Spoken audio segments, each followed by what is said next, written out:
Hi, my name is Candice and I'm a speech pathologist. Hi, I'm Joan, I'm an OT. And today we're making clay ornaments that you can actually just keep it like this, or you can actually use it as a necklace. We'll show you how to do both.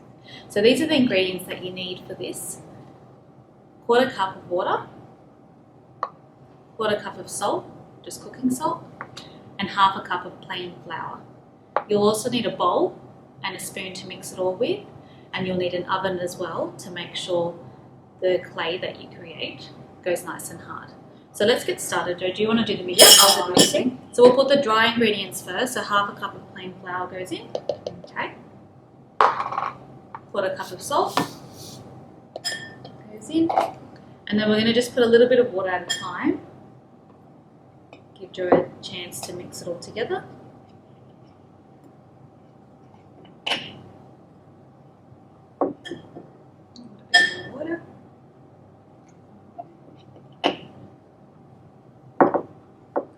I've also tried this at home when I made this one, and I actually put it in the fridge, glad wrapped it like this, and it's actually lasted really well for the next day. So it's a good note if you do have extra leftover dough, it's a good way to keep it, and you can probably use it for the next few days before it does go a little bit funny in the fridge.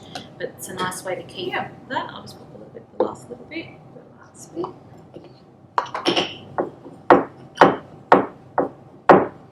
So once it gets sort of mostly combined, I'll just put our heart to the side, you can sort of start taking it out. So we might half it, half each. I think that's okay.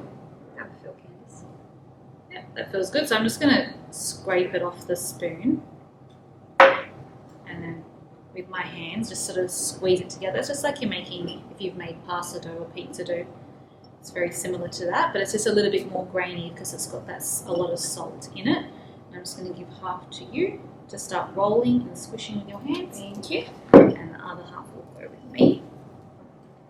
You can definitely feel the salt. Yeah. So then we can just start squishing. If you've got some crumbs, you can scrape to the side. Doesn't really matter because we're only going to use a little bit of it. Okay. However you like. You can use a rolling pin, but it doesn't actually need much work at all. So I'm just going to grab a little piece now because I only want to make a small pendant. So I'm just going to grab about this much. You can always add. It's easy to recreate and mold and squish back together. I'm going to make another heart just like I did here. I'm going to use a knife to make that shape, but if you have cookie cutters you can definitely use that. And I'll just make a diamond today.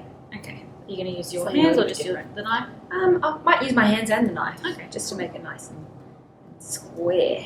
Perfect. So I'm just going to start by squishing it flat to about 1/2 centimetre thick, and then you can go ahead with your knife and make whatever shape you want just by cutting. So if I just wanted a skinny, maybe a skinny tube, I would cut it like that, and I would put that in the oven just like that if I wanted a pendant that looked like that. But today, like I said, I'm going to try to do the heart again. Okay.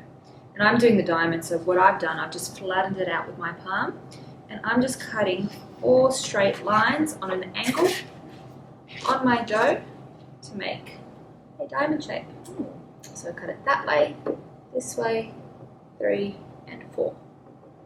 Okay, and I've just gone around and made my heart shape there, which you can see, and then I can just peel the sides off.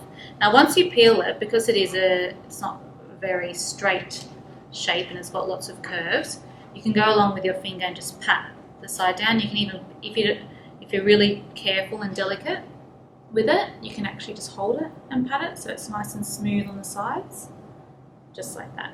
I might pat my ones too. Perfect. Now you can leave it like that, but if you want to use it as a necklace or you want to hang it somewhere, we're going to have to make a hole. You don't want to make the hole too close to the edge because it could crack.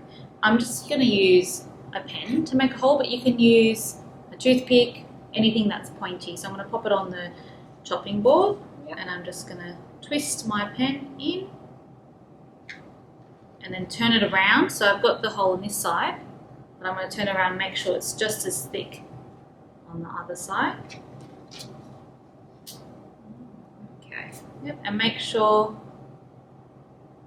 it goes all the way through. I can see that quite well. It goes all the way through quite well. How did yours go? Goes all the way through. Yep. So it also depends. So this is the string that we're using today. So you just want to make sure before you put it in the oven that it fits through.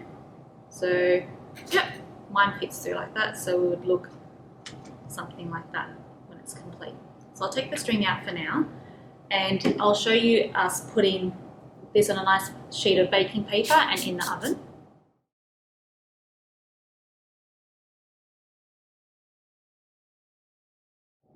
Now once you take it out of the oven, you're ready to decorate. So I've left it in the oven for about 2 to 3 hours, and I put it on 120 fan forced. It's up to you when you want to take it out. You'll start to feel when the clay is getting nice and dry and hard, and that's when it's ready to take out. So I left it again 2 to 3 hours on 120 fan forced. Okay, so let's get decorating. We've taken it out of the oven, and it looks nice and it feels nice and hard like this one, and we're going to start decorating our clay. I'm going to go in with a nice blue colour. I'm going to do a nice pink like I did here. Okay. You can do patterns, you can do half one colour, half the other colour. You just have to be as creative as you like with this, however you want it to turn out. It's also a really nice gift. So someone's birthday or Father's Day or Mother's Day, you might make a pendant for somebody. Yeah. It's a nice little personalised gift. Yeah. What's nice about painting them, your clay creations, is that they're nice and wet, and you can add some glitter which will hold quite nicely. Remember that you'll have to do both sides, so you'll have to paint one side, let it dry, turn it over, and then do the other side. So that's what I did with here because it's both pink on both sides. So I'm ready for my glitter. I'm using blue glitter today. Oh, that's really pretty. Nice contrast. I'm going to be using some silver. Shake it over. This would be nice on a Christmas tree as well. Oh yeah, Christmas ornament. What a good idea. You could do so many things with it, and then I'm going to demonstrate cutting a little bit for Joe. I don't know. Yeah, I didn't measure your hole, okay. Sorry. But I know mine should fit because I measured that. Pop it in. Sometimes you have to twist a little bit. Feed it through all the way, and it looks something like that. Obviously, like I demonstrated in with this one, you have to put it in the oven first. Yeah. Make sure it's cooled, then paint it, then it's ready to wear. I hope you enjoyed this video. Awesome. If you did, please send us any of your ideas to ideas@northcottinnovation.com.au. Thank you for watching. See you. On the way.